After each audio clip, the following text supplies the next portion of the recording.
30 seconds and counting. Astronauts report it feels good. T-minus 25 seconds. 20 seconds and counting. T-minus 15 seconds. Guidance is internal. 12, 11, 10, 9. Ignition sequence starts. 6, 5, 4, 3, 2, 1, 0. All engine running. Liftoff. We have a liftoff. 32 minutes. Good evening. Good afternoon, ladies and gentlemen. Welcome back to another episode of High Top Sports, ladies and gentlemen.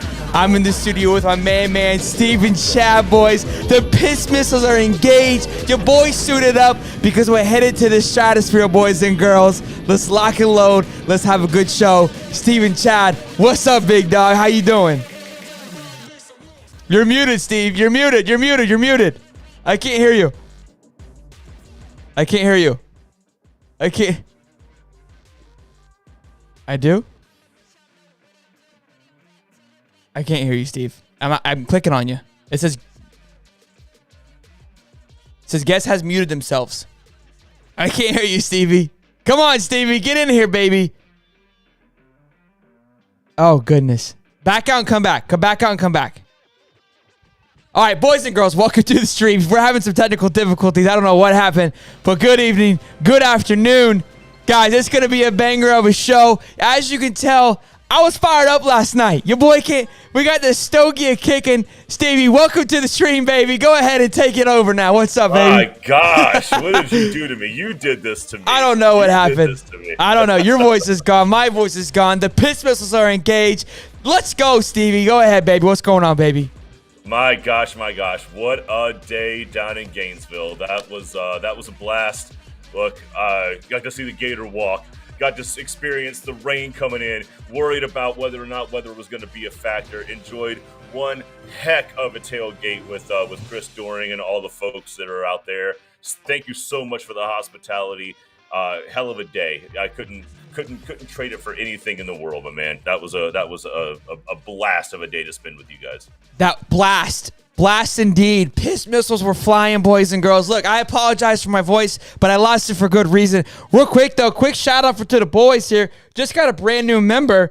Oh, can we get an oh my really quick? Christian David, welcome to the family. I think we're one away from 60 members, which puts us into the drawing for free Gator tickets. 2 Gator tickets we're going to be giving away once we surpass 60 members. Let's hit that bad boy today. Listen, real quick, before we get into the show, which we're going to go over the offense, we're going to go over the defense, we're going to go over the kid. Okay, that kid being Trevor just eating, right, last night. We'll go into that a little bit. We'll talk about time management. Let's break that down a little bit. I know there's some questions with old Billy Nutsack and his game calling there at the end. And we got AR-15 for Heisman, or not AR-15. Well, I'm a little jazzed up from last night, boys and girls. And then we're going to just break it down and expect, I think tonight, after today, the hate for Utah will end, and then we'll just transition smoothly into hating on Utah, okay? I think I blasted Utah enough yesterday. Probably was some of it needed. I would say 80% of it probably wasn't, okay? To say that I was an obnoxious Gator fan yesterday, 1,000%. Buddy was dialed in and locked in and ready to go. And if we keep winning, I only see this getting worse, boys and girls, from an obnoxious standpoint. But look, you put a lot on the line out there. You put a lot of blood, sweat, and tears, and you got the haters coming in. It gets you fired up. It gets you riled up. Okay, so Buddy was dialed in. I was spicy. I was ready to go. And sometimes, I'm not a gracious winner, and I can acknowledge that when I'm not there. But I was having a good time. I got the stogie kicking. Well, fine, baby. Why are we zooming? I do want to say though, we met some incredible fans yesterday. You guys were awesome. Apologize if we didn't get to say hey or miss you because we were doing a live stream. But shout out to Ted C, Chris Torley, Ryan, Jeremy, Hunter was there as well. Who am I missing, Steve? Yeah. I know I'm missing somebody. Yeah, you said Connor. Connor, Ted C. I got a few photos of a few people. Look, you guys were incredible. It was so fun to meet you. And get time with Hunter. That was a great time. Yeah, and some of you came on. So just got a brand new subscriber as well. Thank you for subscribing. You guys are incredible. Boys, I'm fired. I know everybody's fired up right now. Weekend at Bernie's was an absolute blast. It's just... Boys, we're going to the stratosphere. That's why I had to throw on the Nassau suit today. Because we're feeling frisky. We're feeling dialed in. Let's say hey to the chat, and let's get into the show. and let's rock and roll. Kenneth Johnson, respect. What's going on, man? Christian David, about damn time I joined. Yes, sir. Let's go. What's up, mama? Justin Williams, the Swamp was on fire last night. Boys, it was a smoke show. The voice is a little cooked today. It's a tad cooked. Cody Phillips, can we get a go Gators? Can I hit the button, Steve? Go. I mean, it's your button. Hit Go the Gator. button. You said I could hit it, Steve. You said I could hit it. I asked politely. On the road with EG, what's going on? Brian Gorth, what's going on? Kevin McCurley, what's going on? Big dog. That modern Northman, go Gators. Let's go. What's up, baby? Jacob Mims, what's going on? LFG Ashton, we need a Gators chomp emoji. We need something. You're right, we do. Justice Williams, what's going on? Muddy, welcome to the stream. Back in the game, baby. What's up, Let's baby? go. TK Gator Nation. Got to give it to Utah. Very good opponent. They will do well this year. Can't stop the man, AR. Totally agree. We'll get into that. Detovian, Kentucky. Let's laughing emojis. Money Green. Boy, went crazy on YouTube Live after the game. Look, I was a little spicy. I was dialed in. I was ready to rock, boys. The wife was nervous. She's like, don't go be going crazy. Don't. Maybe not now. I said, baby, for the boys. You still did it. Sometimes you gotta just cut them puppies loose and let it ride. You know what I'm saying? People love it. People love it. Super Mario Black, what's going on, man? Kevin McCurley, Hunter, what's up? Piss Missiles. Carson, what's going on? Sean McCain, how about them Gators? You know what I'm saying, baby? What's up, Gator Nation? Scott 020, Little King Chris, Ted C. What's up, baby? DJ Atkins, Kevin Stokes, Papa Stokes in the building. We're gonna get into that. How this is gonna? We got to meet Papa Stokes again yesterday afternoon. That was great. Thanks for swinging by, my man. Absolutely. We're going to get into how last night's going to impact recruiting, how that transitions into Cormani McLean, crystal balling to Florida. Boys and girls, buckle up. It's going to be a great show. Okay? We are excited. First order of business, boys. Let's get into it. Let's go over the offense. Okay? The offense looked incredible. It looked really good. I know, Steve, you have some stats that we're going to go over here. Let's go ahead and go over those stats, and let's kind of break it down from each perspective, and let's hash it out here, big dog. Sure. So, like, a couple things, man, and the one things I want to throw out there are that these were two very, very balanced teams. Very balanced teams. Total offense for Utah, 446 yards. Total offense for Florida, 451 yards. I mean, look, in a 60-minute game, you're literally talking about the difference of a 5 to 6 yard difference. In a 60-minute game, that's insane. That tells you that both of those teams going in and what they were able to produce on the field is just unbelievable with the parity they had. Yeah, it looked like it. It was a dogfight, back and forth, blow for blow. Here's where I got pumped up from the Gators offense perspective. I lost my voice in the first 5 minutes of the game. I'm going to be honest with you guys. They came out there and they looked good. They were running the ball effectively, and all the running backs looked incredible from my perspective, in my opinion. There's obviously some things they need to work on, and I'll make sure that I hold these guys accountable and have some critique, not just straight, excitement today. I'll be sure to tone it down a little bit, but I was fired up. It's been a while, it seems like, since the offense kind of looked in control and looked comfortable. The play calling was a little vanilla in a sense where I don't feel like we really took a lot of chances, a lot of risk. I don't hate that. I liked it. I was okay with it. To me, the fumble in the beginning for Montrell Johnson, that was the game either way. That could have been the game for Utah where the momentum the air is just taken out of the room, right? Just sucked out of there, and Utah just kind of just starts beating away and chipping away. For the boys not to get deterred by that and be able to bounce back and score.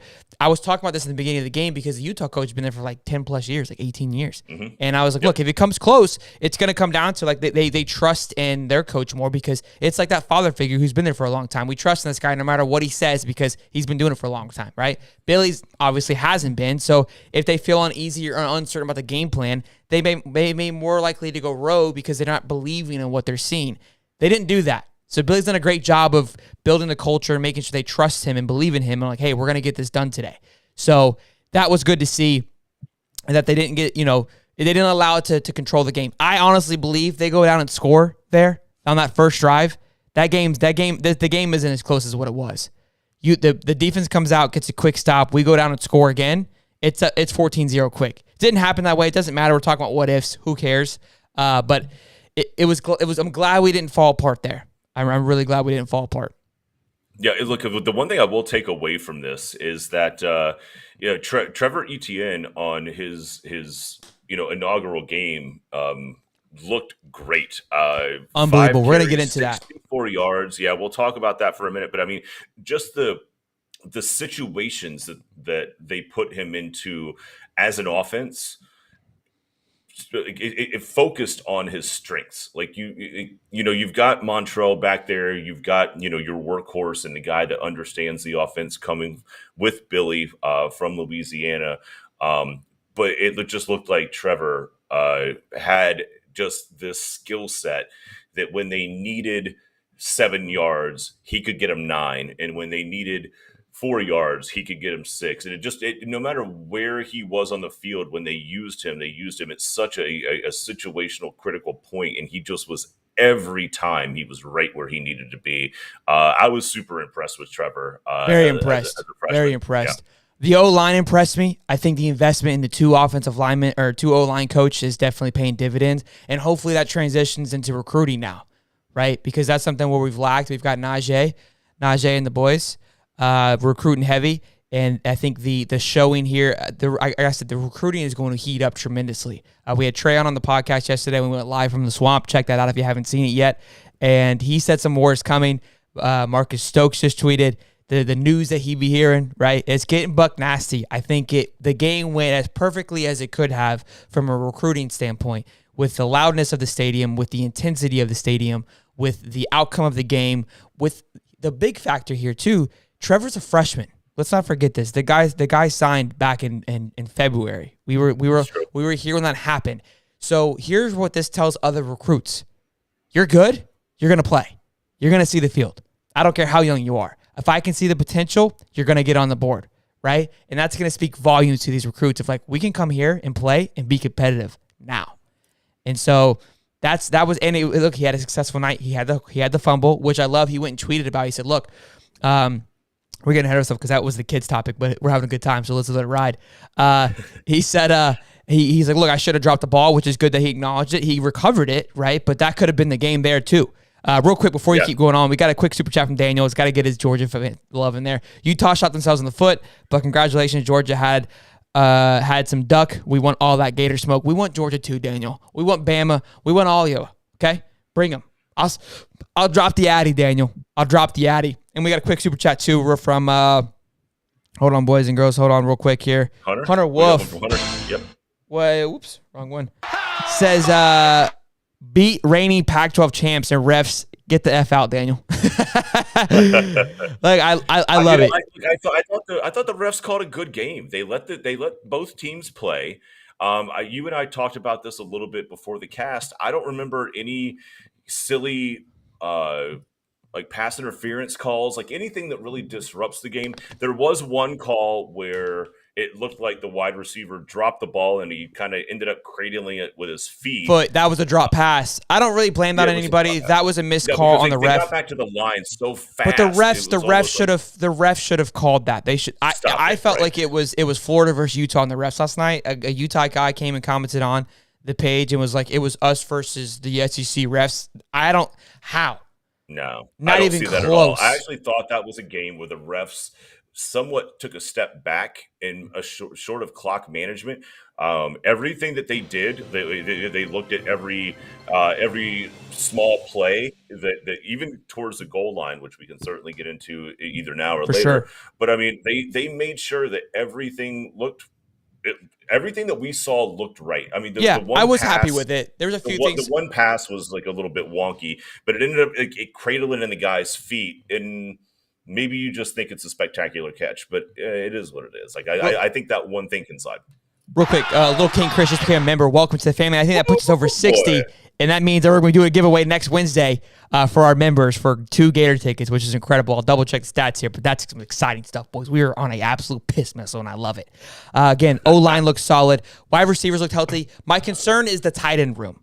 That was the big takeaway from the offensive side of things that I wasn't sold on. With Xanders and Zipper. They looked a little confused out there. They weren't as impactful. I mean, Utah's tight ends, my goodness those guys were eating last night. Huge shout out to those boys, Kincaid and Uth. Those guys were just a vacuum, just catching everything. And we're going to get into the defensive play calling a little bit too. I think part of it was called deep defensive play calling, as well as Utah's offense was just a nice, healthy, well-around, all-together offense. I mean, we're critiquing the defense a little bit, but like someone just said earlier, it's the reigning Pac-12 champions. They're favored by a few people to go to the Final Four to the playoffs. So for us to we can't beat ourselves up that bad. I see a few Gator fans saying like, "Oh, I'm gonna come roast it." Yeah, that's easy to roast it, but actually look at it. Look at the film. Look at what happened. I haven't quite watched it yet, but from what I remember last night, I wasn't upset with it, and we'll get into that. We're still on the offensive things. Travis Everett says, "Can we talk about the stream last night outside the house?" Look, there might be a few of those that kind of come through the year, and I think those are a treat that you guys, if you want to be part of that, make sure you turn the bell on, because you never know what's going to happen when old piss missiles are flying and the boys are getting dubs, okay? You just got to stay ready. All right, that's all I got to say about that, okay? The astronaut suit is on for a reason, because we're head out of this stratosphere, boys. We're dialed in right now. Let me see here. Shelton said, Shelton rebuked me last night for saying we're not back yet. He was seriously on the Rocky Mountain High last night. Look, baby, you can't, when we're flowing and the juices are pumped and I said the Gators are back, the negativity isn't needed right then and there. Don't take me off my buzz. We'll talk about it when I'm in a more of a even playing field, right? Like right now we can talk about it. Are we back? Hell yeah, we're back, Scoop. Look, for me, are we at the Georgia level who just completely railroaded Oregon? No, not there yet. But at the same time, Oregon at the beginning of the year wasn't at what Georgia at the beginning of the year last year wasn't at what Georgia was at the end of the year, because they grew into it, right? They realized like, hey, we can be that team, and they developed. This was huge for Florida's first step. We talked about this game being a crucial game on it, whether it being a 6-6 season or a 9-3, 10-2 season, and how it looked. It looks good for a 10-2, 9-3 season. Look, I think Georgia's still going to be a tough game. That's going to be tough. A&M's going to be tough. And there could be another one in there, the Kentucky, Tennessee. Those are going to be tough games. Look, Kentucky's still going to be tough next week. Don't get it twisted. We have some things to work on. There is some penalty issues that I was frustrated with. It felt like there was that lack of accountability, a few false starts. I was screaming at the TV, what about the White Sox, right? Remember, because that's supposed to solidify the team unity. I didn't feel like, what's going on here? Yeah. Also, too, we have a candy cane now, a celebration cane that we dance with. I kind of was roasting that last night. There's some people that enjoy it. I don't know. That's like when Taggart was at FSU with that weird backpack thing they did. I saw that thing and I was like, is that like the turnover book like bag? The guy oh yeah, the turnover bag. Well, no, it was like secure the bag. That was the whole thing. But it was like a Louis Vuitton bag. But that looks like the marching band. The marching band. That's what I said. They're going to lead the marching band. I don't know. It was weird. I wasn't a huge fan. It gives the kids something to get hyped up about, so I'm not going to really roast it too hard. Real quick, though, we got just another member, Cam Bishop. We're over 60. Boy. There's never a doubt, boys. We're dialed in here on the stream. Welcome to the family, Cam. We tried to come see you, Cam. We walked all the way over to spot 252, and you weren't there yet. 252. We were there. Not there. Chris was with us. Chris Rowley can confirm that we walked all the way over there to come see you, big dog. Holy crap, am I seeing this right? We're almost about to break 400 viewers for the first time. You guys are incredible. Gator Nation is through the roof. Make sure you guys drop a like if you're brand new here. Subscribe. We go live every Wednesday and Sunday to talk Gator sports mostly. Also, we talk about everything else we can possibly think of and pull together. But you guys are incredible. Before we move on to the next topic, which is we're going to go back to Trevor Etienne here in just a second, because I want to praise that man. We talked about Trevor with Connor Clark. We were live from the swamp yesterday, boys and girls. I don't know. I keep saying it because I just want to pinch myself. You know what I mean? Like we were live from the swamp. Like, you guys hear me? Live from the swamp yesterday. We were on Gator Walk, right? It's crazy. Aaron Bryant just became a member. You guys are on a roll here tonight, boys and girls. Let's get the likes up. I love it. We're on a roll here, boys. Let's see the comments here. Let's see what you guys are saying. All right. Face mask and holding drop passes. Yeah, look, there was some accountability, some things that the offensive can grow on. But I love the wide receivers, bro. Ricky Pearsall, number 1. But it was leading receiver. How many receiving yards did he have, Steve? I know you got the data there, buddy. I do. Let's see. Ricky, we just dialed him up a second ago. 67 yards on his how many catches? night. 4 catches, 67 yards, averages 16 per play. So look, that for what it was, because I think Anthony, he finished under 200 yards, like 180 yards passing, if I'm correct, like 178. 168. Yep. 168. Okay. And so look, with that many passing yards, and he has 60 of it, right? Just under half of the yards were going to Ricky. Again, the play calling was a little vanilla, wasn't too explosive, kept it in front of them, ran the ball like we expected. The first play of the game was a run play, but I think with the O-line, it looks like they put a lot of effort into that O-line being healthy and thick. It worked. I was okay with it. And I loved the fact that it gave Anthony time. I mean, there was so much time that I felt one time he tied his shoe back there.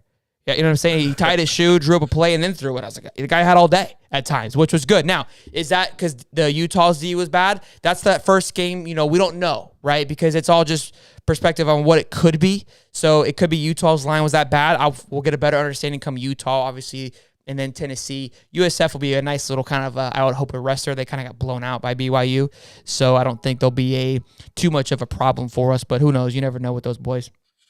So the one thing I will say about Utah is, it felt like they didn't blitz much at all. Who's that? Utah? They were willing to sit back and let Richardson beat them with their arm in the secondary.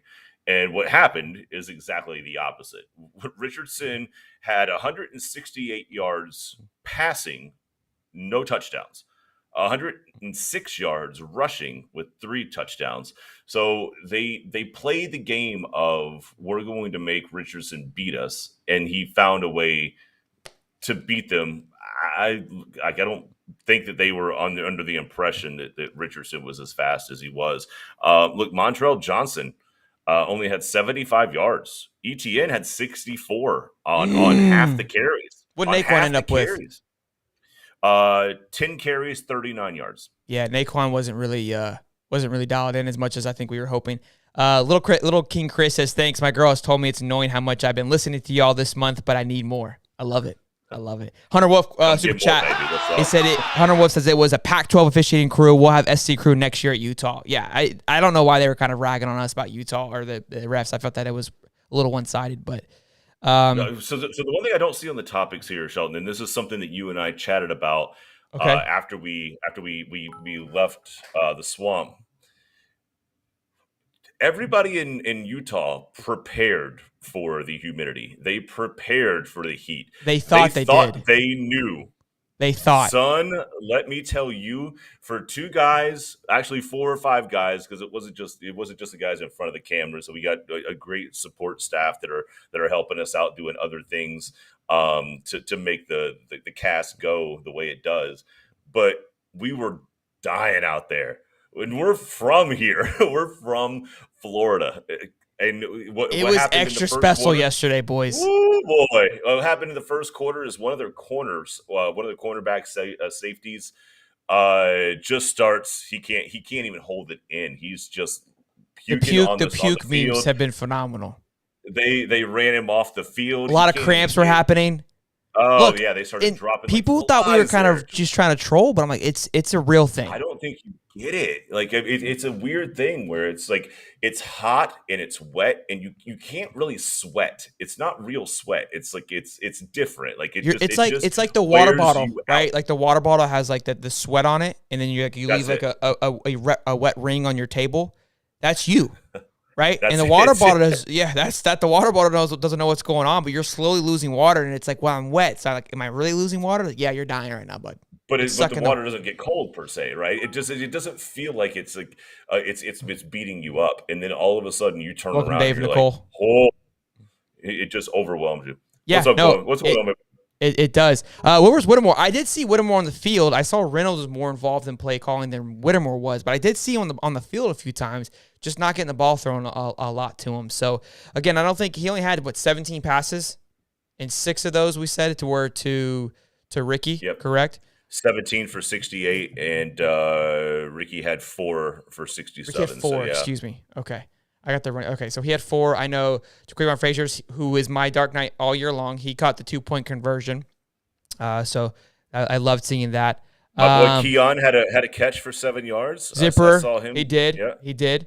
It looked like he was starting more. I know he wasn't on the depth chart. He wasn't the starter, but I felt like I saw him more. Same thing with the Montrell and Naquan. Naquan was on the depth chart, the starter, but as we saw, Montrell was the guy, right? It was Montrell, then Trevor, in my opinion. So if I had to redo the depth chart now from what I see, it's going to be Montrell, Trevor, then Naquan. Trevor tickling that front spot. I think what's going to hold him back is just, look, he's got to get more reps.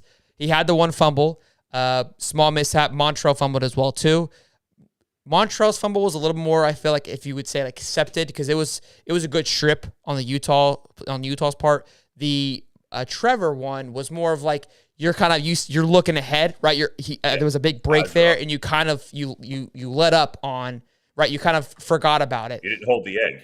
Yeah. You got lazy on it. So that's I think that's where that rookiness comes in. What I loved is that Billy kept him in. Next play, hurry up, gave him the ball all game. Like, look, move past it, right? Forget about it. Let's keep it going, which I love that. I thought that was great. At the time, I hated it, right? And this is where I think, like, at the big nut Billy just kind of gets it dialed in. He wasn't worried about it, but I was stressing. I was stressing for a quick. I was like, yo, get out of there. He's freaking out. Yeah, he needs a gasser, right? No, but hey, look, for the balance of carries, we had Richardson with 11 and 3 touchdowns.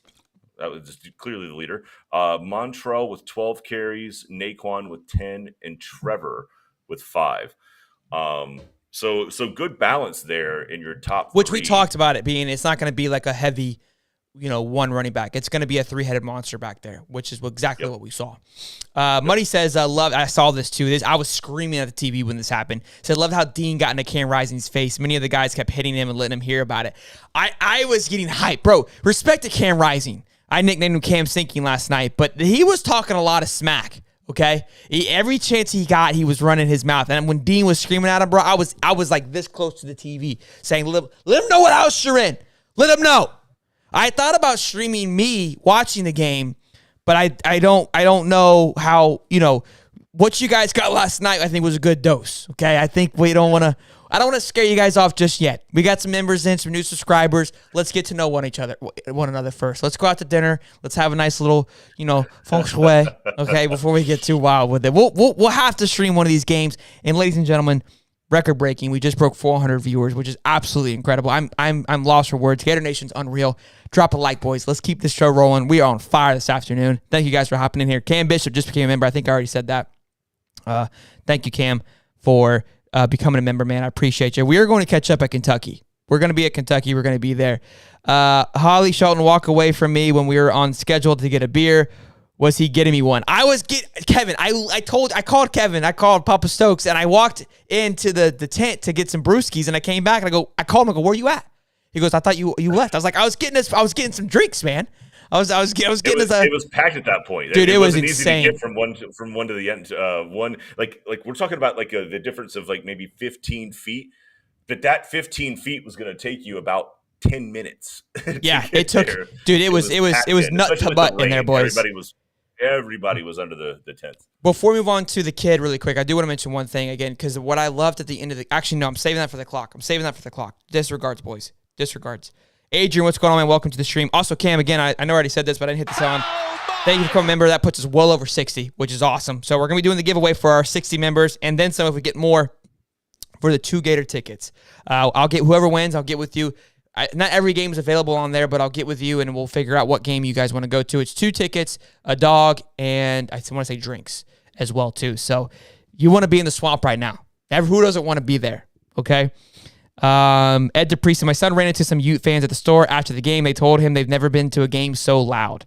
I heard a lot of that. It was electric in there, boys. It was as loud as I think it's probably ever been in a long time. I know Saban said that last year that Bama game, obviously, there was extremely loud. I wonder how this did.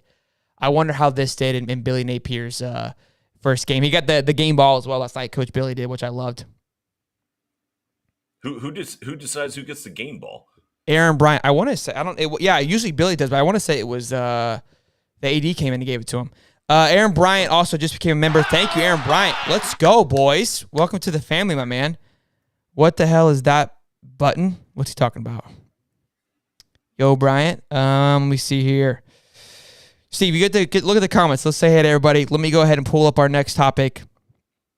We still got Muddy in here. My gosh, we got Riddler. How will Florida prepare for thin air?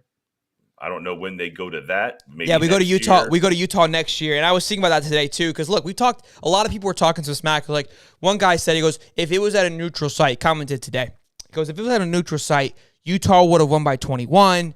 All this jazz. Well, guess what, big dog? Okay, it wasn't. It was in the swamp. It will be next year. It'll be in your house. So it was in the swamp. Okay, you also might have won if Heisman winner Anthony Richardson wasn't playing. Okay, you also would have won if we didn't have Trevor Etienne, the kid, the stud, at running back. You also would have won if we didn't have Billy Nutsack on the sidelines. Okay, calling up the little do-si-do for the boys. Okay, a lot of what ifs. But guess what? You played in the swamp. Billy Nutsack was coaching. Trevor was running the ball. And AR was passing it down your throat. So you lost. Get over it. I hear you. If it was a neutral site, if the weather was perfect, if the lights were on, if you could get up, if you didn't throw up any Gatorade, you weren't cramped. Yeah, I know. But you know what the rules were when you showed up. Okay? This wasn't a last-minute decision. You knew where it was going to be. Quit using it as an excuse. I truly believe that Florida won the entire game. They controlled the game the entire time. This is not me being biased. I really felt that. I think what kept Utah in it was because Utah is a good team, and they had a lot of things not falling their way. I will say that Florida had a lot of things fall their way where, look, it wasn't great football. It was good football, and we had some luck. Sometimes it's better to be lucky than being good, boys. And sometimes that luck comes from being in good positions, like the jump pass or spin around 360 front flip that Anthony did. That's not like a common thing, right? You don't draw that up. A little bit of luck there that the Utah guy jumped instead of tackling him. He was able to spin around and dump it off. Those things happen. That helps, right? Get over it, Utah, okay? They've been good sports, though. I will say. At the same time, they also had 2 goal line situations where they could have won that game. They had the ball inside the 1 yard line, couldn't get it in, and then they had the ball with 30 seconds, 40 seconds, with time on their side, honestly, and couldn't get a pass into the end zone. That's how the game ended. Like, don't give me anything about how the elements affected Utah. Utah affected Utah. If you can't score inside the 5 damn yard line, get him, Steve, in one game, it's your damn fault. Get him, Steve. I love there was a little damn fault. In the chat here, we had a little orange and blue going back and forth. I love it. It's like we're like in the swamp. You know what I mean? Like this channel, we're just the energy is vibing in here today, boys. I love it. Brandon says, "Fuck UK." I'm already on board. Let's. That's gonna be the Wednesday show. We're gonna hate on Kentucky. I look, Utah. Great fans. It was fun hating on them all week. I tweeted at them all day yesterday, roasted them. Great sports for the most part. I think it's expected that I'm going to talk a little bit of jazz. And now Kentucky, I hate Kentucky. They're horrible at math, and I'm just going to absolutely send it this next few days here and try to work on some more memes here on what we can do to rile them up. Because I know Brian Korth has a point. Like red Gatorade is disgusting. All Gatorade is disgusting. But it looks even worse coming out. So good job, Utah. You picked it because it was red. Yeah, that went bad. Audra. Mama, what's up? What's up, Mama? Good to see you here. You're all in the chat. Love to see you. Real quick, Cam Bishop's $10. I went by the Dorrington around 6 and I didn't see y'all. Ended up giving my parking pass to my aunt because she came into town. It was a hell of a game. I'll for sure get with you next week. Go Gators. Yeah, we got rained out, and then Steve left right around like 5:30, and then I had the wife. She's pregnant. Obviously, she was tanked. We had been there since about 1, and she's like, let's wrap up the show, baby. I go, yes, ma'am. Yeah. So we felt like a Utah secondary player at that point. By the time that we were all done with the cast, nice, Steve. we were just like, oh man, my gosh, this is just wearing us out just by being out here. It was fun. It was a blast, but we had been out there. I want to say, what time did we meet up, Shelton? About 1? Like 1:30. Yeah, so we had been out there for about a minute. You saw the armpit yesterday, boys. Boob sweat was real yesterday, so it was hot. It was a smoke show in there, boys. Joe Money, what's going on, man? Avens, DJ Atkins, what's going on? How you guys doing? Welcome to the stream here. Sorry for missing. Sports with Blake, what's up, big dog, bro? He was live streaming, going absolutely bananas. I saw his stream. It was awesome. It was a good time. I saw it. What's up, Blake? That was awesome. Carlos, never sleep on my Gators. Ushi, what's up, big dog? How you doing, man? TK Gator Nation, how you doing, Bubba? There's another super chat in here. I don't want to miss you guys. So thank you for the love. Lance Ellis, how big do you think the win is for recruiting? I think it is enormous. I would say it's so big that it's out of this world. Okay? It's almost like an astronaut. Trying to get into I feel like we're going to space here. Like it's like a piss missile style type of, So speaking of, let's go ahead and transition to that. We'll get into the Gator defense. The energy's flowing. You guys are here having a good time. We're jazzed. I don't know if you could tell, but I'm fired up. I'm jazzed. I hope I lose my voice during this. Steve might have to go. He has to draft. I told Steve. He's like, hey, we got to do this kind of early. I have a draft. I'm like, Steve, the boys are going to come out to play, and they want a good show. So you better be ready to rock and roll. All right. The recruiting is going to be insane. I really think that it is. Cormina McClain was crystal balled last night or this morning to Florida after all this. Richard Young was in the house last night. Okay. And again, with Etienne balling out, right, and having a great game, a freshman going in, it's going to be huge. Stokes tweeted out, it's going to be huge. Got Papa Stokes saying, I'm hearing some crazy nonsense. I mean, they got all the hookup. Trayon was on the live stream yesterday saying, hey, it's a coming, boys. It's a coming. I'm thinking we're going to be top 10 ranked, not on recruiting. We're going to top 5 recruiting ranked, and then nationally we're ranked. Let me go to the poll. I put a poll into the live chat. Let's see how we're looking on that really quick. Let me refresh. Let me see what the votes are. I asked here. My question was, will Florida crack the top 20, 15, or 10? Right now, 20 is winning. Crack the top 20 by 54%, followed by then it's 15 and 10. So that's what I think too. I think we'll crack the top 20 for sure. That would be a great one for us. If we go further than that, that would be pretty amazing. But I think 15 for now. And Utah. Now, what will be interesting? Will we be ranked higher than Utah? What do you think, Steve? Do we rank higher than Utah, or do you think Utah drops like 14, 15, then we're like top 16, 17? Yeah, the weird thing about the top 25 is it's not always this like perfectly subjective thing to where like I beat this team, therefore I should be ranked ahead of this team. Right now, I think Utah, considering that they played a hell of a close game in hostile territory, I think they dropped from 7 to probably somewhere in like the 18 range. Not saying that Florida can't surge above that, especially considering the way that the SEC played overall against other teams. So I think there's going to be a little bit of SEC consideration when they bring teams in. I would say Florida comes in around 21, but they still fall behind Utah. Okay, that's fine. I respect that. Not that I think the body of work. Yeah, you're not knocking. No. I get it. That's a fair assessment. Hey, Uncle Lou's in the chat. Uncle Lou, he says, feels good to be a fan of the best team on the planet. Georgia looked good. I would love to sit here and talk smack about Uncle Lou because you guys know that I always love to tune in for that. I do want to say something.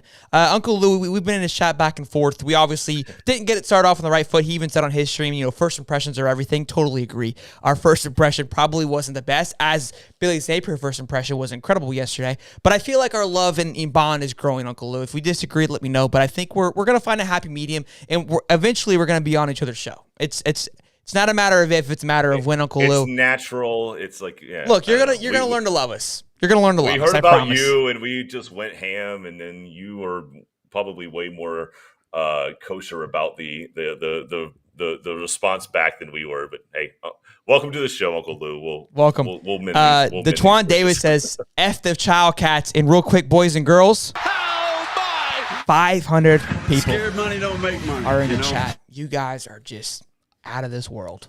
Okay? 5, Unbelievable. 11. Let's get at it. Drop a like. Subscribe if you're brand new. Love it. Travis says, can butt Effie. Oh, yeah.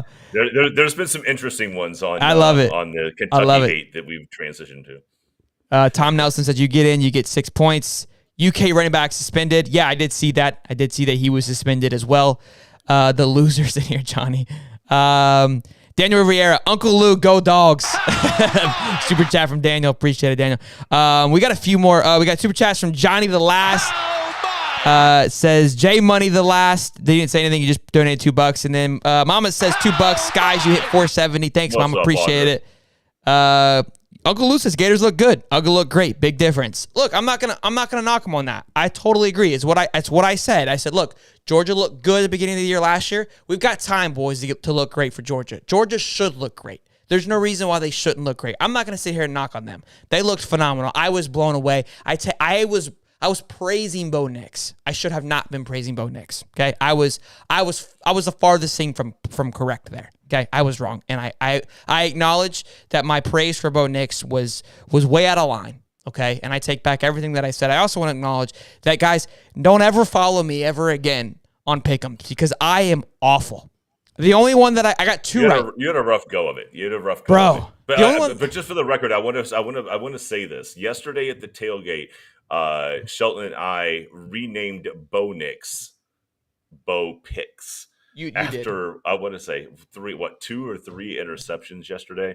You did. I mean, don't get me wrong, Georgia defense, well done, but my gosh, that kid was just throwing the ball to anybody that looked open. Yeah, that was didn't matter what jersey they were wearing. I picked Georgia not to cover. They blew Oregon out. I picked Ohio State to blow out Notre Dame. They barely got through. I picked obviously the West Virginia Pitt game that I was depressed about for 24 hours. I got the Utah game right, obviously, and then I got Arkansas right. So, look, I'm going to go back to the drawing board next Wednesday when we do our pick'ems. I'm going to be dialed in, I promise. I should have stuck with my gut. I said it on Wednesday or Thursday. I'm going to get it dialed back in here. But real quick, Chris Sorley says, Lou, Utah dragged Oregon twice last year. Don't brag. Get him, Chris. Get him, Sorley. Get him. Sure. We hung out with him yesterday. Great dude. Loved getting to hang out with him. Sorley, good to see you, man. Yes, sir. Travis says, let's get it to 500. Let's go, boys. Let's keep this train moving. There it is. You guys in the chat are awesome. Sorry if I'm missing some of you guys. There's a lot going on. Super chat from Mama, 5'11" and counting. Thanks, Mama. Charles Young, our Utah subscriber, who's from Utah. He's a Gator fan, guys, so no need to roast him. Said, good first game in the swamp for me, I'd say. Charles, we told you it was going to be good, bud. We told you it was going to be a banger. Gregory Pace says, good luck tonight, Holly, for your FSU boys. So good luck tonight. I appreciate that. He also has a prediction on the rankings. Florida 14, Utah 15. I don't hate that. I like that. Okay. All right, good. I love that. Thank you for catching that. Corey, what's going on, man? Real quick, so let's get into Gator defense. So there's a lot of talk that Gator D sucked, and I was getting frustrated last night, and I was really, again, I want to go back and kind of watch the tape a little bit and see what was being missed. I think as fans, we're getting frustrated. I made even the joke last night. I said, who let Todd Grantham into the building? Because I was hot. It was very frustrating that it looked like they were just marching down the field. But I think we're not giving enough credit to Utah's play calling yesterday, and not enough credit to Cam Sinking and those tight ends. It looked like I felt Brenton Cox got back there a lot, but when he would get back there, Cam Rising would step into the pocket and dump it off, right? So it's like the guys were not – it wasn't a lack of effort. It wasn't a lack of them being, aggressive. It was just, wrong place, wrong time at certain occasions. And we can't – look, Utah's still a good football team. Like, for us to be like, oh, we sucked. Like, they were ranked 7th in the country. We weren't ranked. Like, what did you guys want, a 24-0 blowout? Like, that's not what was going to happen. It was hard for us to say, hey, how are the DBs? Because they didn't throw a lot of the ball to the wide receivers. Honestly, Cam Rising wasn't that impressive to me when he was trying to get the ball to the wide receivers. Dump into the tight ends and let them do magic. Yeah, that worked every single time. Their tight ends are massive. We were definitely undersized with our linebackers against their tight ends. I felt that when we were man-to-man, that's when they would eat us up with the tight ends. When we were in zone, I felt like we were in the zone at the wrong time, and they would run the ball down our throats. Right, we would call the zone to be prepared for the tight end situation. They would run it. We would call man to get ready for the running. It was they were playing chess better than we were on defense. That's how it felt. I don't feel like it was a lack of guys not being in the right place. Again, lack of effort. I think Dexter did well. I think Ventrell Miller hit well. Few missed tackles. That's going to be the factor. It needs improvement. I'm not saying that either. They're not perfect by any stretch of the imagination. But I'm glad to see that. Look, if there's a weakness for Florida football, the defense is the weak side for now from what I can see, but I think the upside on the defense looks really good. I feel comfortable with it. Now, that's going to be an issue still on that side of the ball, but I'm not concerned right now. We need to get through Kentucky. We get through Kentucky, I'll feel a lot better. Go ahead, Steve. No, just to your point about depth, it looked like you guys came out of that game relatively unscathed. You didn't have anybody that came, that went out with any injuries. Sure. Anything that looked major. Obviously, you're going to have some cramping on both sides. But it looked like your defense came out healthy, and that's big for going into a Kentucky team that likes to play a multiple offense. The other thing I'll say about Utah is they used a lot of motion They would put 2 tight ends. They would put one on Yes. each side, and then they would shift them to make a very, very strong side with a back on the weak side. And look at that, all that accounted for the defense having to make adjustments on the fly. And Utah ran a very, very fast-paced offense. So they would get their base offense out there. They would show you one thing. They would shift into something else and be able to really give you just a whole different look of an offense, and just a couple of folks moving from one side of the line to the other. And that's tough for a defense, especially in their first game. Now, look, you had home field advantage, but the tight ends they're talented. They were going to be talented the whole time. You knew that. Rising to your point, I want to say his longest pass. Sorry. Thank you. His longest pass, I don't think was more than 30 yards, to be completely honest with you. 37 yards was his longest pass. Yeah, he wasn't throwing any big zingers. That's what I'm saying. For us to say, hey, the safeties and cornerbacks, it was hard for me to get a good feel on them. And I felt like even defensively, we kind of played on our heels a little bit, very, very conservative. New member, Justin, welcome to the family, my man. Thank you for earning your wings and becoming a pigskin. Appreciate that, baby. Ted C just got, I think, like a... Go ahead, Bubba. Who is number 21 on your I was just about to say that. Desmond Watson. Guy is a I've never heard of that guy before, but the guy was just in huge. the way of everything. Huge. He didn't make a ton of tackles, but you had to literally account for the fact that even if you're going to run up the A gap or the B gap, that he's taking up both of those gaps. He's a big boy, bro. So I think he's going to need some development too, because look, when he first got in there, I mean, the guy was eating, literally just eating. And once he got a little bit tired, obviously that kind of came into play. But the guy's like 400 pounds. I want his jersey. I want actual size jersey. I want that thing. Like whatever we got to do, to get that, to hand that thing out, I want that thing. Okay, let's figure out what we can do. I'll wear it forever. I want that game worn jersey. That thing is worth more than any other jersey on that football field. That thing, I want that thing. All right, but yeah. So people were already talking about it when Big Dez came in there. The guy is a beast. I saw him. I was like, what in heavens is that thing? Like, that boy is ready to eat, baby. I love it, and he's a sophomore, which is even more exciting. Real quick, we got some super chats. We got some members coming in. I want to make sure. Justin, again, thank you, Bubba, for becoming a member. Ted C, 2 months of membership. Ted C, we met yesterday. Says, Red Zone D, Utah 4 trips equals 6 points. Let's go D. That is something that's being overlooked. Is the red zone was phenomenal. Utah would drive all the way down the field and then kind of hit the brakes. Couldn't get in. So that, again, we're kind of roasting the D a little bit, and I'm going to get into that with the clock management because I know there was a lot of people freaking out. I, for one, was roasting Billy on this, and I'll get into this. I'm a very emotional football watcher, okay? And it's like you guys think a roller coaster is a roller coaster. I create a new type of roller coaster through emotions. I think you guys can already see that it gets buck nasty on this channel, that I'm just absolutely out of control. Good thing we won. I don't even know if I would have been able to do the show today if we didn't.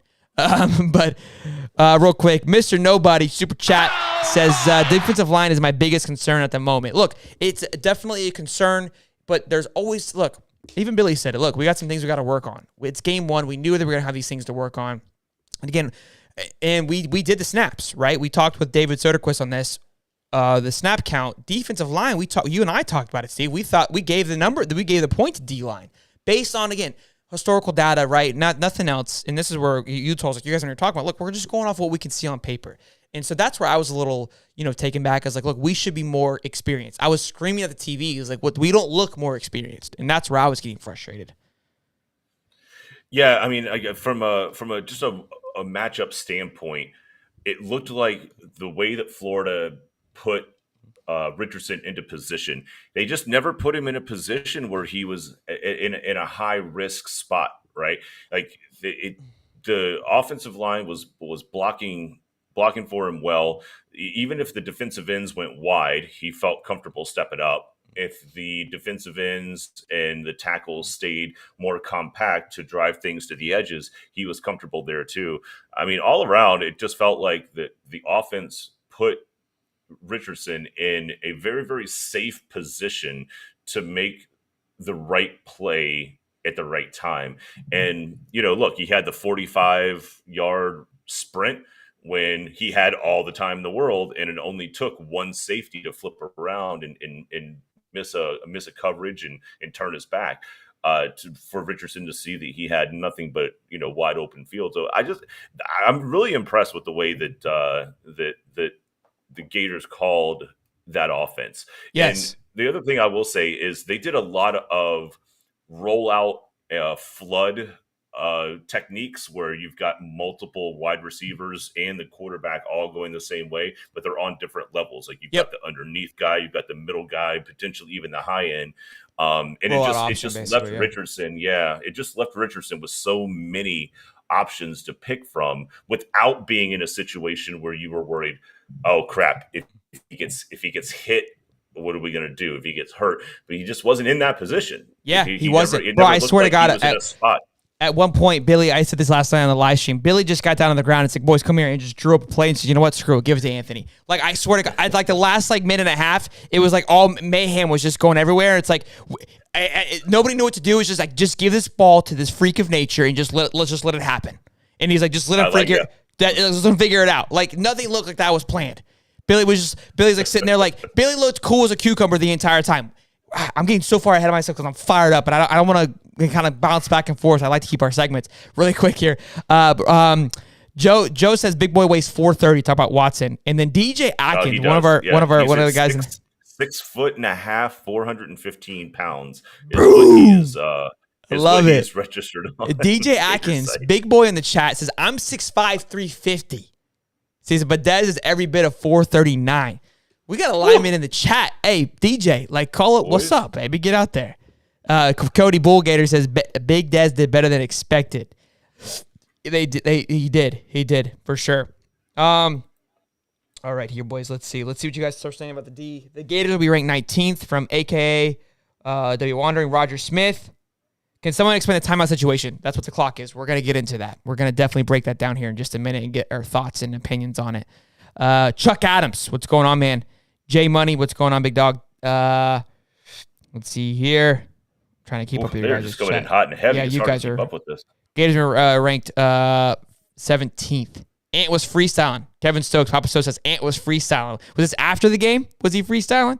All right, boys. So let's get into the clock management situation here.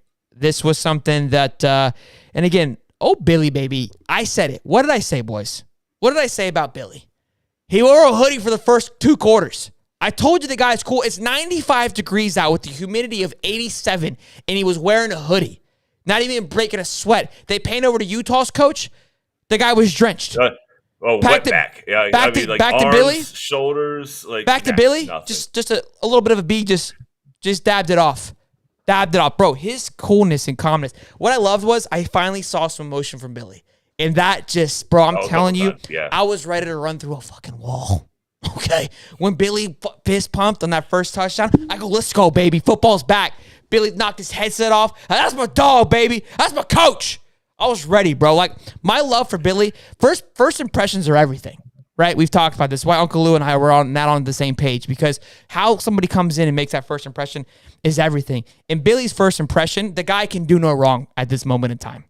Like, honestly, we all think about it, we break this down. Like, we're all in love with Billy Napier right now. The guy has came in, right, changed the culture. White Sox, love it, right? Recruiting on an all-time high, absolute piss mess, love it, okay? Anthony comes out, balling, love it. Has our freshman running back, balling, love it.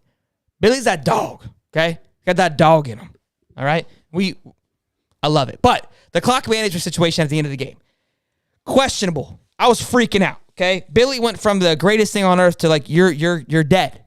I was like, this kid, the guy is dead. Well, I'm sitting there and we're talking with my family and stuff, and I go, Billy just wasted 6 months of just grinding. He's gonna get absolutely just railroaded by Florida fans. They're gonna hate this man. He's gonna get the death threats. He's gonna get booed out of town. This guy's not gonna make it out alive. Because for those of you who don't know or are questioning what we're talking about, at the end of the game it was less than 2 minutes left. Or no, excuse me, there wasn't. There was 2:30 left. And it was 4th and 2. We just went to third down play. It was 4th and 2, and he let the clock run out to 2 minutes, and then called a timeout. So he ran the clock down. We're losing, by the way. He ran the clock down and then called the timeout. And everyone's like, well, you just literally wasted 30 seconds. Why? Like, what are we doing here, right? And a timeout. I'm losing it. Then I go, let's get inside the head of Billy Big Nuts, right? What's he thinking here? The guy's wearing a hoodie in 95-degree weather. He's cool. He's calm. He's collected. What's the game plan? Well, he's not believing in the defense. The defense hasn't been able to stop Utah all night. We know that. There's no secret. Look, not shitting on Utah or the Gators D. They're not stopping them. So he knows that. So he knows, basically, I'm thinking, okay, if we don't get a first down here, the game's over anyways. It doesn't matter if I have 6 timeouts. I can't stop Utah. It is what it is. That's matter of fact, okay? So what am I playing for? I'm playing for we're going to score. That's his mindset. Hey, we're here to win the football game. How we win the football game is we're scoring. So that's what I'm playing for. I'm not playing to, hey, if we don't get a first down, can we stop him? No, we're winning right now. So screw the time, because if we do score, I don't want Utah to have any time or any chance to drive down the field, right? Then he gets the first down, and they're like, this guy's a genius. Because now when he got the first down, everything's normal again. We're all good because now, okay, let's run the clock out. Like we said, let's break it down so Utah doesn't have that much time to run on the field. And that was, to me, where it's like, look, he knew that if they didn't get the first down, it wouldn't have mattered if there was 4 minutes left on the clock. Utah was going to run the ball down their throats and win the football game. So if you as a coach accept that, it honestly makes the decision-making that much easier, right? We're playing as like a what if. He's playing full steam ahead. And honestly, if as a fan, I want that in a coach.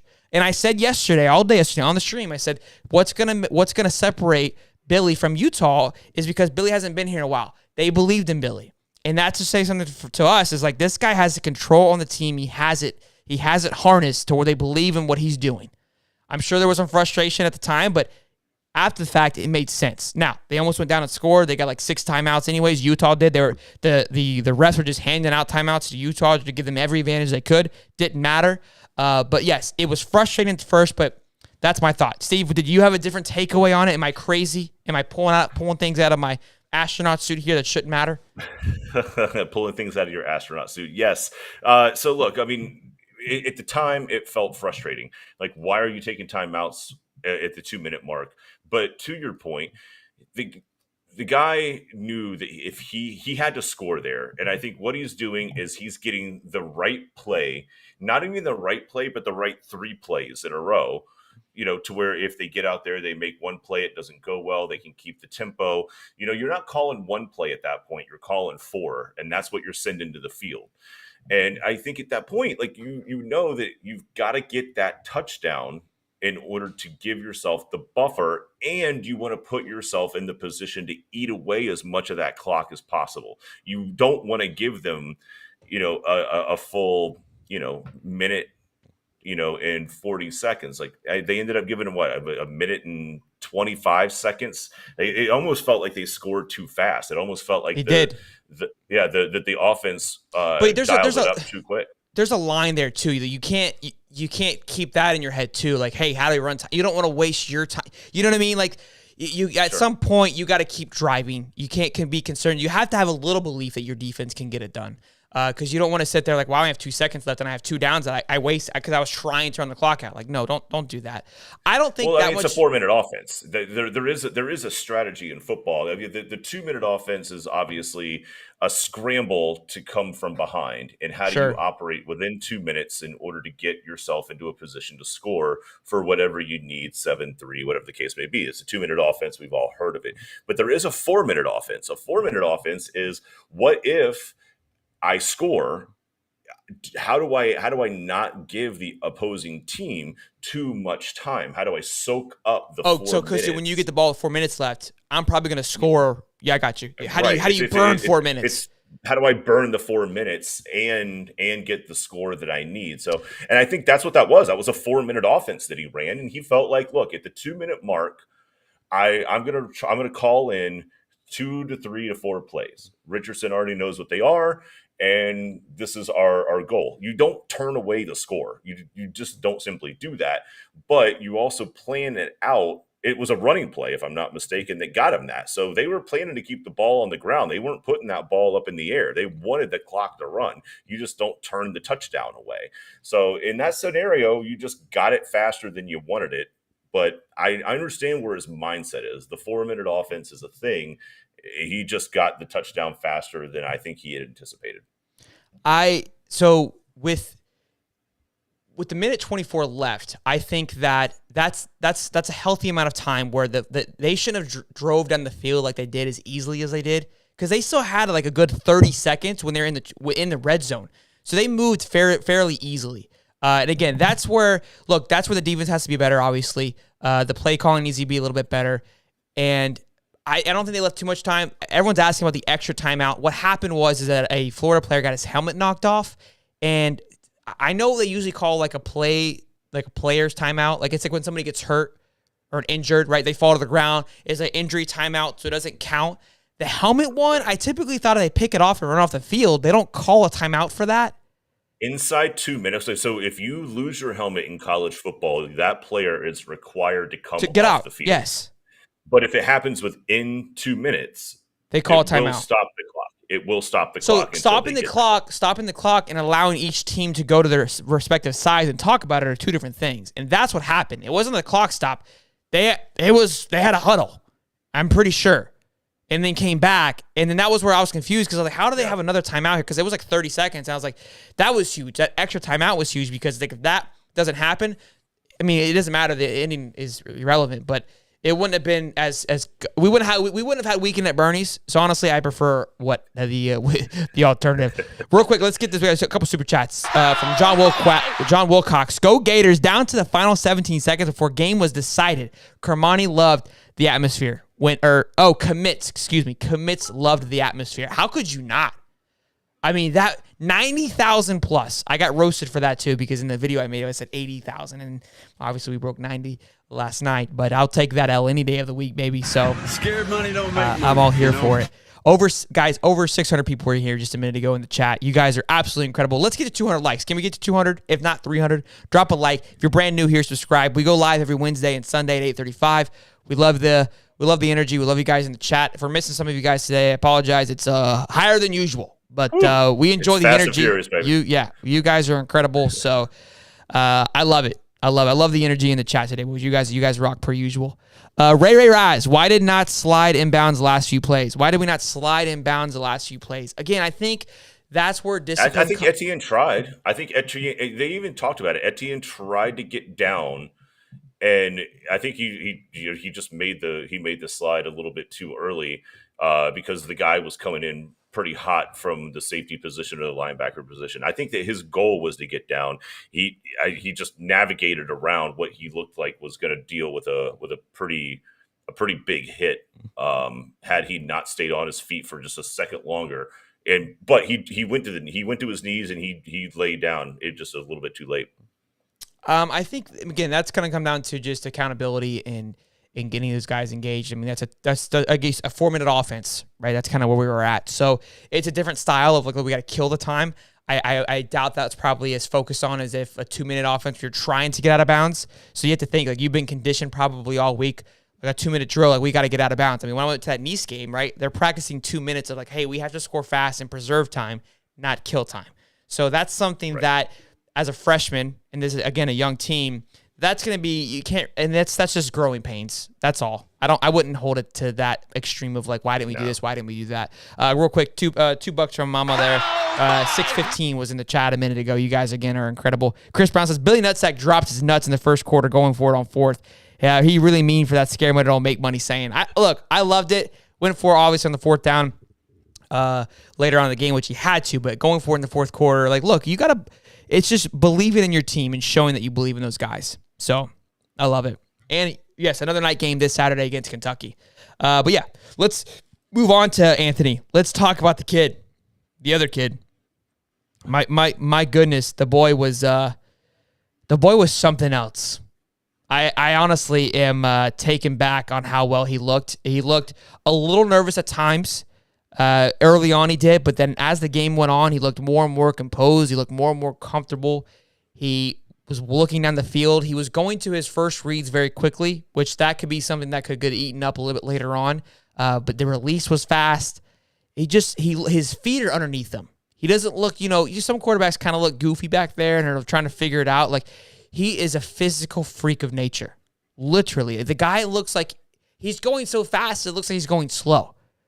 Does that make sense, Steve? Like, he's gliding down the field. You know what I mean? When you watch him. The kid has strides that you just don't think that look, they don't look like a football player. They look like almost like a track star. These guys aren't like track stars get into, these big, long, like 1 foot way ahead of the other because they know that they're not going to get hit. They don't have to change directions and things like that.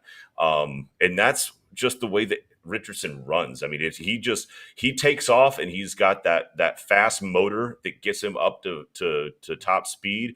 But then the next thing you know, I mean, that kid is, taking 4 steps to get, 15, 20 yards. And that's insane to see somebody taking a 45-yard run in 6-7 seconds tops.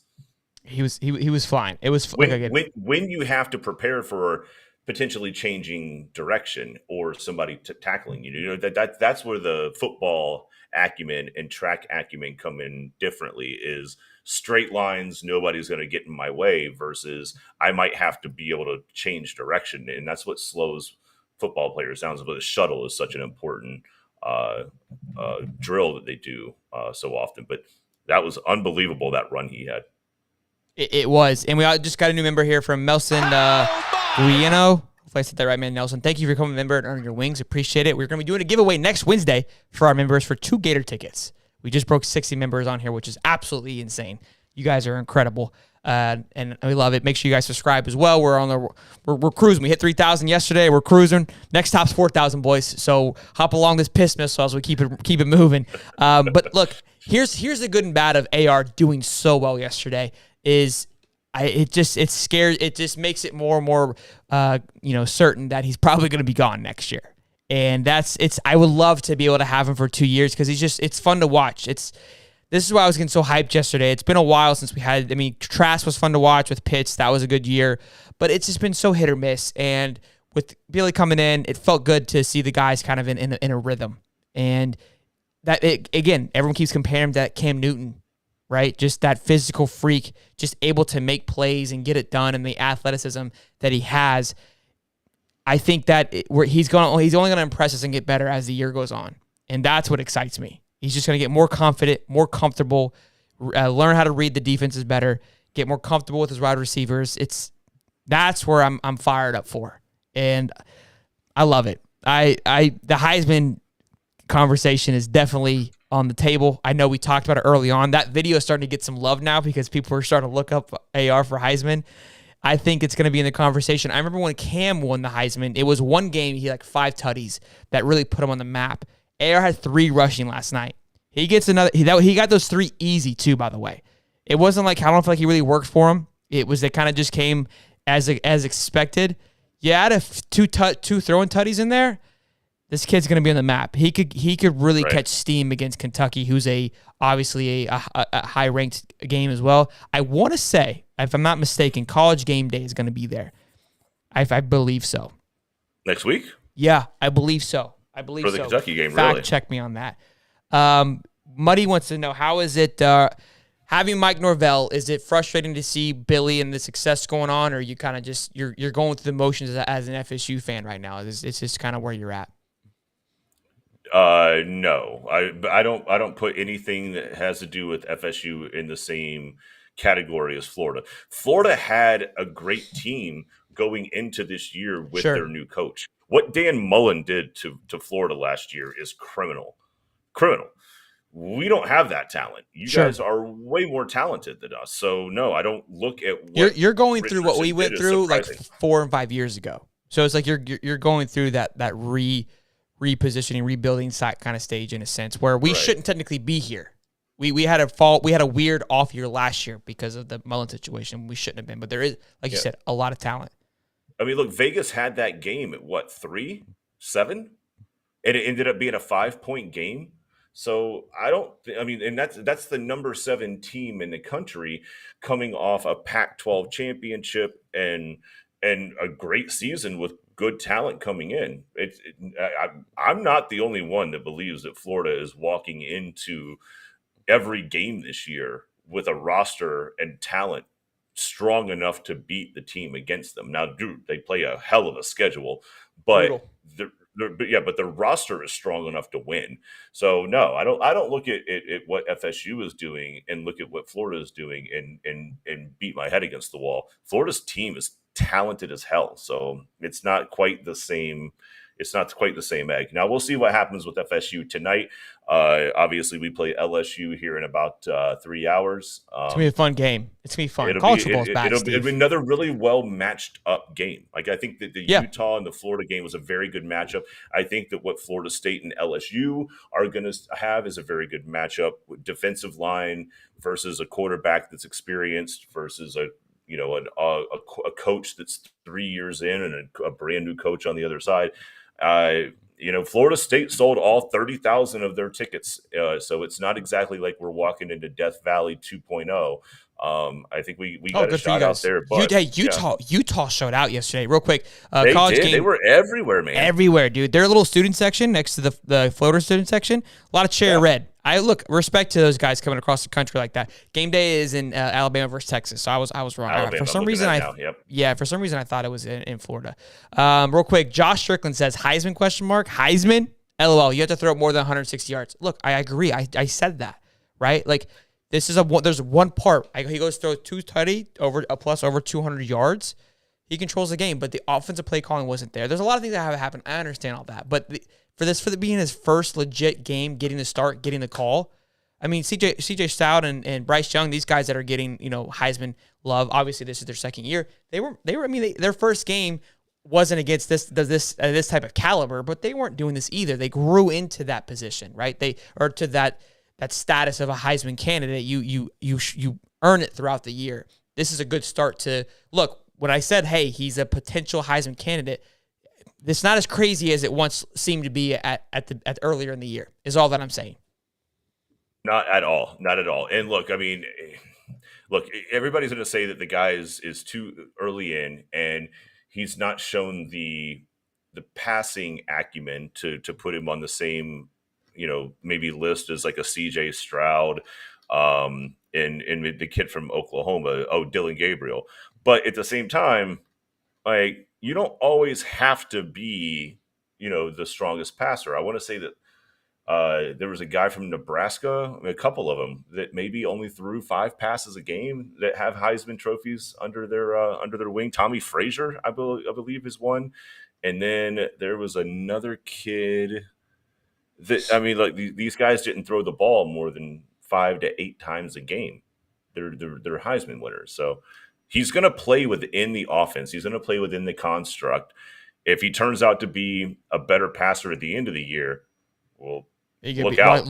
That's what I'm saying right now. That's what I'm saying. Everyone's kind of roasting us for it. Look, guys, all I'm saying is like there's the potential to be that candidate there, which is exciting for Florida football. Let's not get it twisted. Like, come on, boys, let's simmer down. Scummy says Etienne for Heisman runner-up. I love it. Boss 619 Tycoon says AR should stay. NIL is in his ass, so money isn't an issue. I agree, but there's NFL money and there's NIL money. It's a little bit different. So yeah, and to be able to kind of go and secure a six. Go ahead.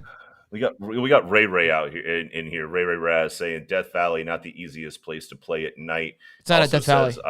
Yeah, I'm not worried for FSU to go into Tiger Stadium. They are not playing in Tiger Stadium. They are playing in New Orleans. The Dome, which makes a difference. I think Death Valley is a little bit Eric more. Crouch. That was the quarterback right there. Joel Acevedo. These guys Eric are Crouch encyclopedias. They really are, man. They keep us on our toes. I love it. We got a super chat from John Wilcox. Hold on, I missed it here. $5 says Steve coming off like a reasonable FSU fan is proof he's a paid actor. Go ahead and say go Gators. I love it. No, so Steve's been rowdy. We had to have a talk before the cast because he was being a little of a butthead. Because he does he hates Florida. He does not like it, but he could be a good sport when he's not pouting. I will give him that. But when he is pouting, he can be a little bit butthead. Look, guys, I'm calling it now. If Florida beats Florida State, I can almost guarantee you he will not be on the show the following day. It's almost a fact.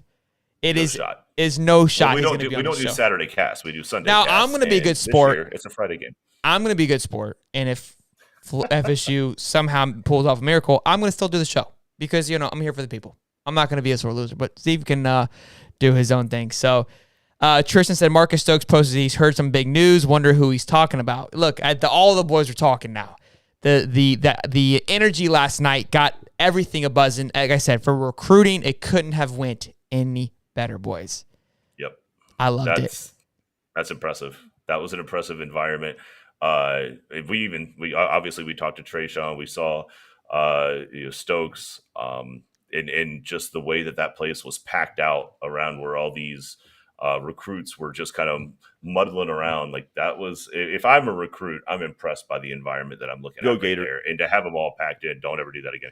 And to have them all packed in like that had to have been a great impression for all of them. Yeah. Sorry, Steve. Real quick. Let me see here. Somebody said something I wanted to read. Hold on. Jeffrey Dodger said, you look like Robert Patterson from Good Time last night. I love that movie, and if I recall, he looked rough the entire movie, so I think that's what he was referring to. We got Dom says the swamp is different. Kevin Stokes, what's up, big dog? A little love there. $2 super chat says, I'm pulling for you. Pulling for FSU, Harley. The nickname, I've been called worse. Nickname galore over here.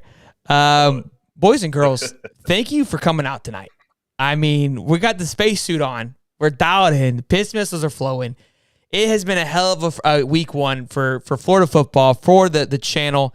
If you guys love what you're seeing, we got over 500 people in the chat, which is record breaking. It's unbelievable. Thank you guys for hanging out with us, chit-chatting with us. Sorry if I missed some of your comments. We always try to catch as much as we possibly can. Over 200 likes. Let's go.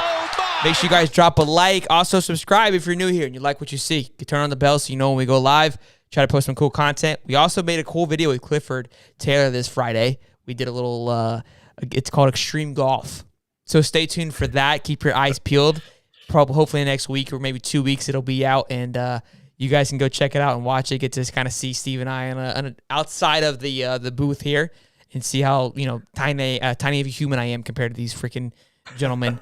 But boys and girls, what a show! Thank you for joining us today. We're gonna be doing the giveaway for our members. We broke over 60 members.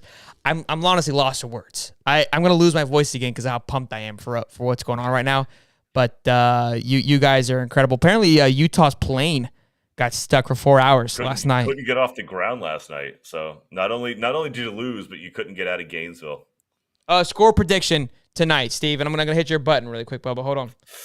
Your actual button. Fight for FSU! Fight, baby, fight! Thank you. I appreciate that, Sheldon. You're welcome, Stevie. Look, I'm going to go 28-24 FSU wins. I think LSU's offense takes a little while to get off the ground. But I think we hold up enough to get the victory out there. I'm scared. I like it. That's healthy. I'm not going to give a prediction. I'm not going to give one. I'm going to let you have it. Real quick, Ilwan Dorito, hopefully I said that right. Super chat says huge week 1. Week 2 against UK will be another tough one. It will be, but it'll be a good one. It'll be a fun one. Boys and girls, piss missiles galore. Lock it in. Come see us on Wednesday when we go live. Great show. Love you guys so much. Thank you that supported us yesterday. Came out and visited us while we were live at the Swamp. It's week 1 is over. It's Hate Kentucky now is in session, boys and girls. Let's lock it in. We will see you Wednesday live at 8:35. Be there. Bring the energy. Let's get some shit talking ready for Utah. Incredible show today, boys. I'm lost. Another subscriber before we go. We're doing the giveaway next Wednesday. 2 Gator tickets for our members. So become a member if you wanted to and earn your wings. Become a pigskin. But until next time, I'm Sheldon. And I'm Holly. Boys and girls, boogity, boogity, boogity. You guys rock. To the moon. Turn that to gains, let my money show. I've got these things that I can't let go. Watch me turn this life into something that you can never own. I feel this pain, you already know. Turn that to gains, let my money show.